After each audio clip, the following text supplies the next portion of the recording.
Hello, I'm Chloe from Sewn with Love, and I have here the rolled hem, large rolled hem feet. I have 3 different sizes. So I have the 1/8 inch, so the inch size, the 6/8, so the 3/4 inch, and the 4/8, so the 1/2 inch size.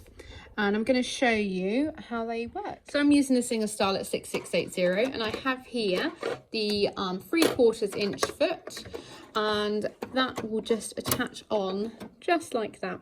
So it's nice and universal, fit onto most machines.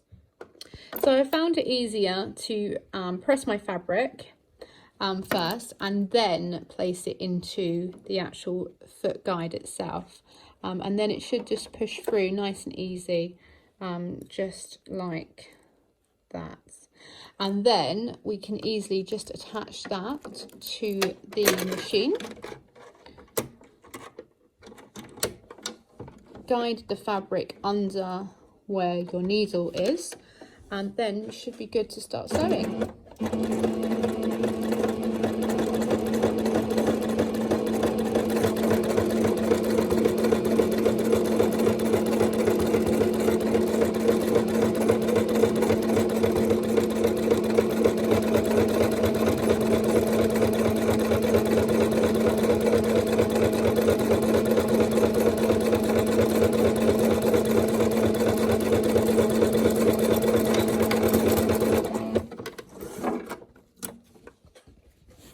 And you'll see that that hem is perfect, and that's thanks to this foot that makes sure that your stitches will line up exactly where you want them.